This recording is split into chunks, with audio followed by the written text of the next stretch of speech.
3, 2, 1. Assalamualaikum warahmatullahi wabarakatuh. Halo anak-anak sayang, apa kabar semuanya? Begitu juga ayah dan bunda yang baik hati. Semoga kita semua sehat, selamat, dan semoga situasi seperti ini segera berlalu. Amin, amin. Makanya anak-anak sayang, jangan lupa ya berdoa keselamatan yang tiap pagi kita panjatkan di kelas. Dan yang paling penting, laksanakan, patuhi semua protokol keselamatan bagaimana kita menghadapi musibah virus ini. Saat ini pun ketika kita dianjurkan isolasi diri, diam di rumah ya, jangan kemana-mana, jangan main ke mall, ke game center, main di rumah aja ya. Belajar pun kita harus ikhlas, kita lakukan dengan tidak bertemu langsung seperti biasanya di kelas. Baik, pada pertemuan kali ini kita akan belajar tema 8, subtema 1, pembelajaran 1 dan pembelajaran 2. Jadi setelah kalian menonton video ini, kalian diharapkan dapat menyebutkan tokoh-tokoh pada teks cerita fiksi dengan tepat, kemudian menjelaskan secara lisan pengertian dan ciri-ciri teks cerita fiksi. Setelah itu mengetahui pengertian gaya dan gerak dengan benar, kemudian mengetahui pengaruh gaya terhadap benda, dan yang terakhir adalah memahami struktur penulisan laporan hasil percobaan. Cerita fiksi dan non-fiksi. Baik, dalam kehidupan sehari-hari kita seringkali mendengar kata fiksi dan non-fiksi. Kalau kita kaitkan dengan cerita, apa sih cerita fiksi itu? Cerita fiksi merupakan cerita hayalan, cerita rekaan, atau cerita yang bersumber dari hasil imajinasi penulis. Jadi bukan berdasarkan kenyataan ya, bukan berdasarkan fakta. Sementara cerita non-fiksi adalah cerita yang berdasarkan fakta atau kenyataan yang sebenarnya. Jadi kebalikannya dari cerita fiksi. Selanjutnya, contoh cerita fiksi. 1. Cerita jenaka. Cerita jenaka cerita pendek berisi kebodohan atau kecerdikan seseorang dan menimbulkan senyum atau tawa bagi pembaca atau pendengar. Contohnya Si Kebayan Sunda, Pak Banjir Jawa, Ua dan teman-teman. Kemudian yang kedua, mite atau mitos adalah cerita rakyat yang ditokohi para dewa atau makhluk setengah dewa yang terjadi di dunia lain. Kayangan. Kayangan itu surga ya. Dan dianggap benar-benar terjadi oleh pembuat cerita atau penganutnya. Misalnya mite Nyi Roro Kidul. Tahu kan Nyi Roro Kidul? Kemudian yang ketiga adalah fabel, yaitu cerita yang menggambarkan watak dan budi manusia yang pelakunya berupa binatang. Contoh fabel, kisah si tikus yang rakus. Kemudian kancil dan buaya, mungkin kalian sering dengar cerita kancil dan buaya. Bahkan mungkin pernah baca ya. Kemudian yang keempat adalah legenda, yaitu cerita rakyat zaman dahulu yang berkaitan dengan peristiwa dan asal-usul terjadinya suatu tempat. Contohnya Sang Kuryang. Cerita Batu Menangis, legenda Pulau Gili Raja. Yang kelima adalah sage, adalah cerita lama yang berhubungan dengan sejarah yang menceritakan keberanian, kepahlawanan, kesaktian, dan keajaiban seseorang.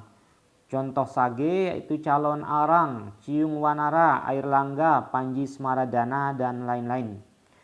Kemudian yang keenam, cerpen, yaitu sebuah karangan fiktif yang berisi mengenai kehidupan seseorang ataupun kehidupan yang diceritakan lewat tulisan pendek dan singkat. Jadi ini yang membedakan cerpen sama novel ya. Kalau novel itu agak panjang, agak detail. Kemudian kalau cerpen itu pendek dan singkat. Contoh cerpen, Gadis Penjaga Tikar. Adapun beberapa ciri dari cerita fiksi merupakan hasil imajinasi penulis, menggunakan bahasa kiasan atau konotatif. Tata cara penulisannya tidak baku. Dalam pemaparan cerita menggunakan perasaan bukan logika. Terus yang berikutnya adalah ada pesan moral. Contoh cerita non-fiksi. Ini contoh cerita non-fiksi ya.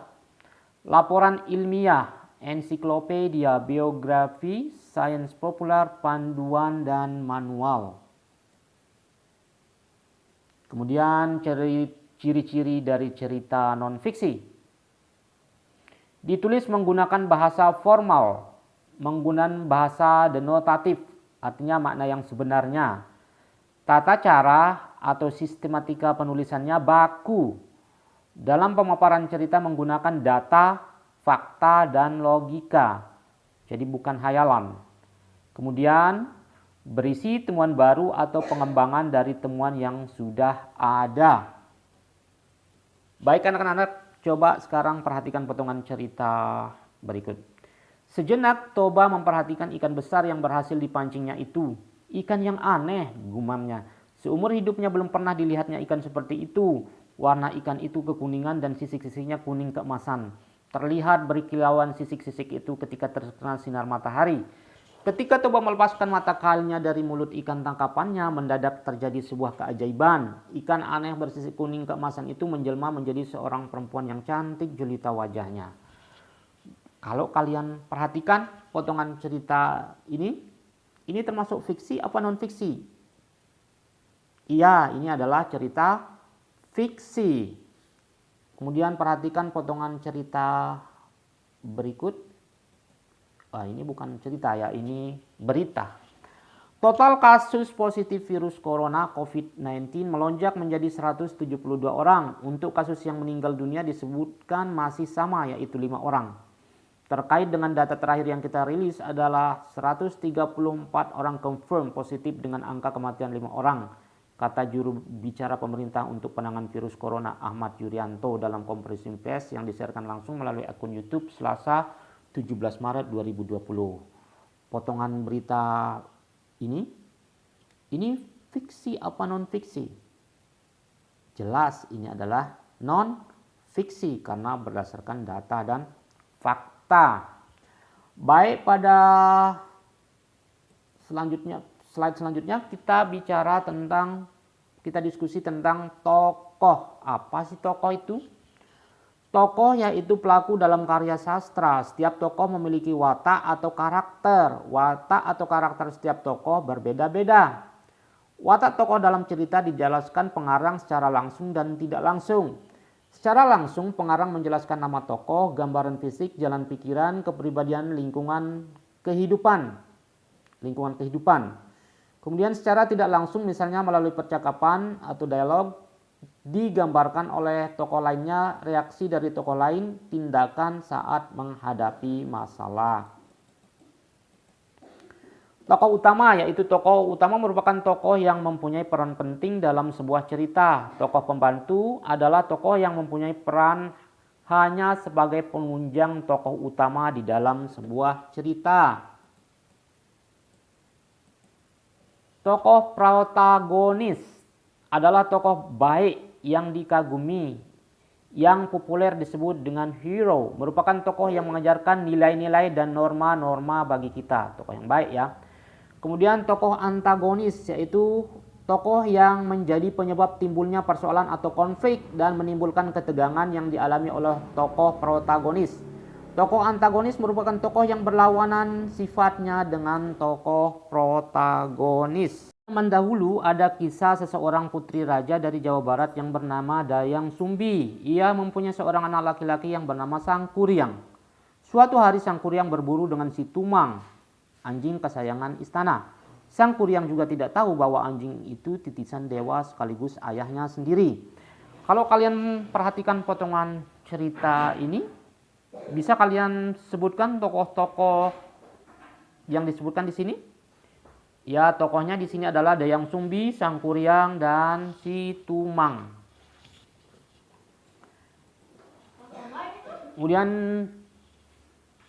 baik, yang slide terakhir adalah struktur penulisan laporan hasil percobaan. Itu di tujuan pembelajaran kita yang terakhir.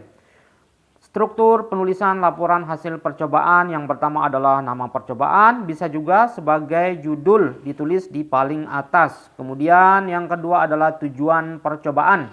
Yang ketiga alat dan bahan, yang keempat langkah kerja, kegiatan, dan yang kelima adalah kesimpulan.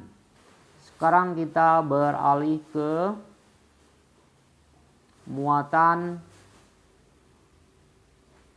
IPA. Gaya. Apa sih gaya itu? Dalam kehidupan sehari-hari kita sering melakukan kegiatan yang berhubungan dengan gaya. Misalnya pada saat kita menendang bola, membuka dan menutup pintu, mengayun sepeda, itu berarti kita sudah melakukan gaya yang berupa tarikan atau dorongan. Jadi, apa yang dimaksud dengan gaya?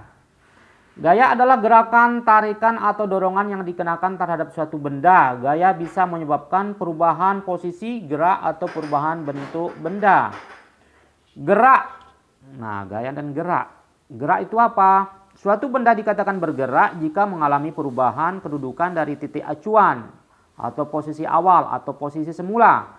Titik acuan adalah suatu titik untuk memulai pengukuran perubahan kedudukan benda.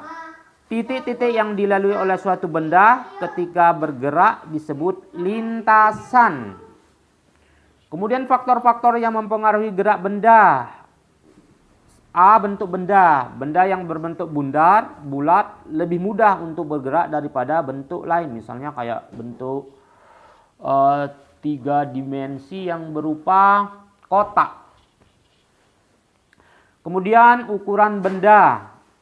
Benda yang lebih berat dan ukurannya besar akan lebih sulit bergerak dibandingkan benda yang ringan dan ukurannya lebih kecil. Yang C. Besar kecilnya gaya diberikan.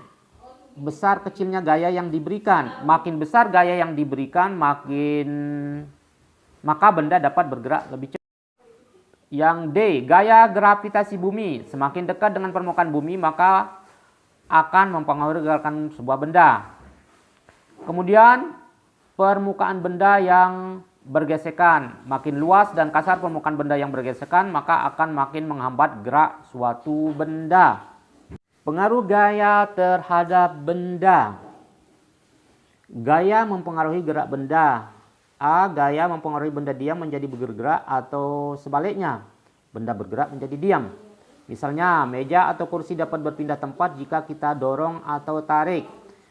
Timba yang ditarik dengan sebuah katrol yang bergerak, jadi tanpa gaya tidak akan ada gerakan. Saat bola ditendang berarti bola dikenai gaya, akibatnya bola bergerak.